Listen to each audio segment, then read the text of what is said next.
Good evening, everyone, and I'm back with another question of the week.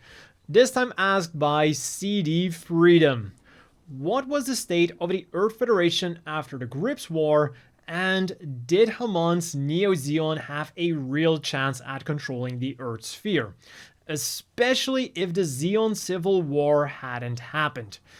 And honestly, if the Zeon Civil War hadn't happened, I think there would have been a very good chance that Haman's forces would have won.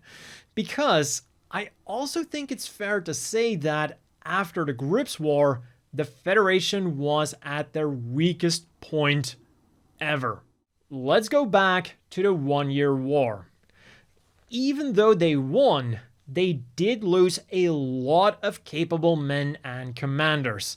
And most importantly, many of the men who were willing to fight. Men like Colonel Wakane, Vice Admiral Tianum, and most importantly of all, General Revel, the man who was single-handedly responsible for keeping the Federation in the war and eventually leading them to victory. Because remember, initially the Antarctic Treaty wasn't to discuss the rules of war and exchange prisoners. It was meant for the Federation's surrender and to discuss the terms surrounding that surrender. So we can already see that even with a large portion of their forces intact, the Federation wasn't against negotiating a surrender if they didn't think they could win. But with that victory, the Federation was initially ready to bounce back. They began rebuilding their fleet, they mass-produced the Jim-Kai, showed them off in a grand naval review, and then got nuked into oblivion. 2/3 of the fleet gathered there was destroyed, and the fleet there was the large majority of their space fleet. So another enormous loss for the Federation, not just in terms of material, which could be replaced, but also experienced manpower. Because this naval review was meant to show the power of the Federation, so it wouldn't surprise me if their most powerful and experienced units participated in it, and their experience was now wiped out. And then we get probably the single greatest skill drain that could have possibly happened. The Titans were established. An elite fighting force made to fight against Zeon, which also automatically gives you a 2-rank promotion, including pay. So it goes without saying that a lot of the Federation's ace pilots and veterans flocked to that organization, at least initially, whether it was genuinely to fight against Zeon or whether they just wanted better pay. But then everything went wrong. I don't think I need to tell you about all of the atrocities that the Titans committed, and if I did, this video would be way too long. So this left a lot of their members with some unenviable choices. Either grin and bear it, go back to the Federation and do nothing, or join the Aeug to fight against the Titans. And it was this conflict between the Titans and the Aeug that would turn into a huge civil war known as the Grips War.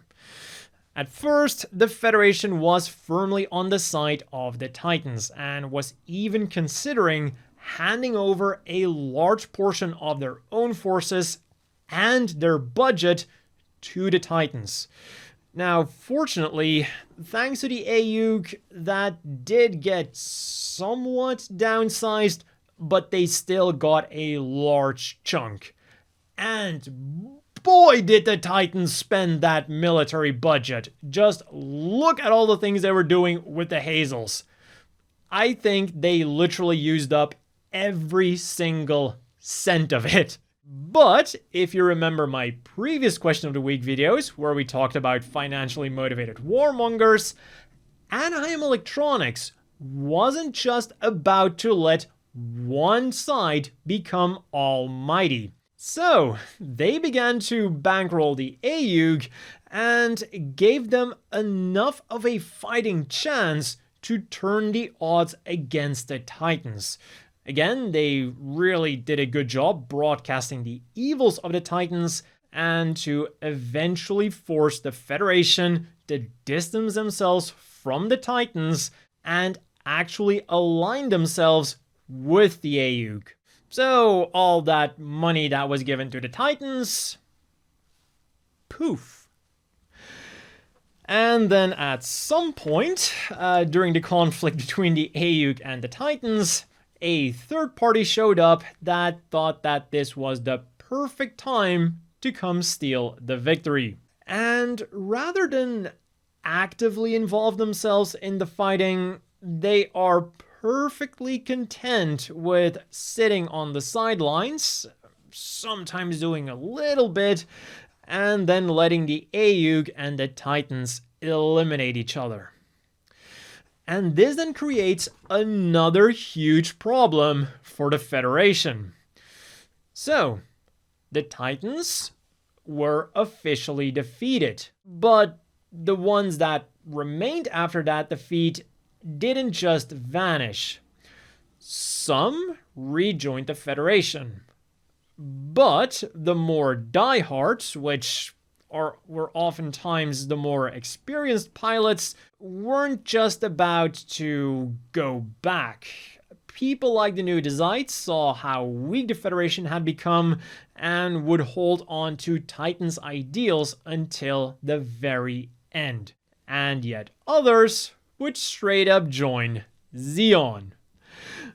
These were mostly the ones who committed the atrocities because they knew that if they went back to the Federation, things weren't gonna be pretty. The Titans were a huge PR nightmare for the Federation, and it was such a big PR nightmare that the Federation didn't want anything to do with them anymore. And this even extended to many of the Titans' assets that were still functional and that they in fact had helped to pay for. And while it is a commendable and noble sentiment to not want to use those battleships and mobile suits, they were actively being invaded. So yeah, maybe use them for the time being and you can distance yourselves from them at a later date. But at the very least, they still had the AUG, right?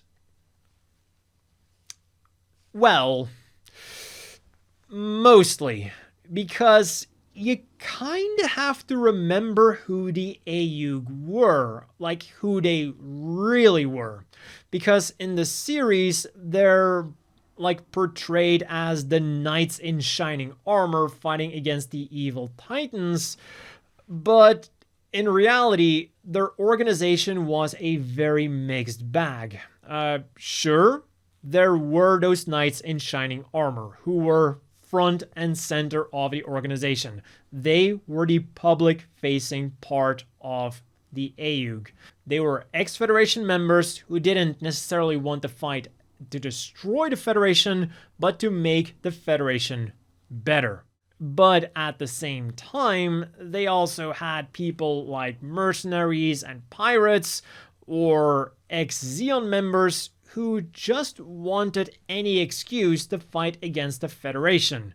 And where do you think people like that are going to go when all of a sudden a group shows up who claims to be the successor of the Principality of Zeon, who also looked like they were in much better shape? Yeah, they jumped ship real quick. So, at the beginning of the first Neo-Zeon War, the Federation was exhausted on every single front. Ever since the 1-year war, they'd been bleeding men, money, and resources. They were exhausted. And the Aeug, the only ones still willing to put up a fight, were equally battered and bruised from taking on the cream of the crop that the Federation once had to offer.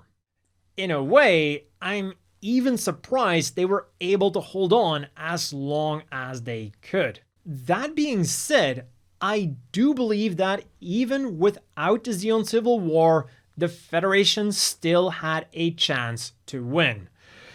Because even at their lowest point, the Federation and her new allies were still no pushovers.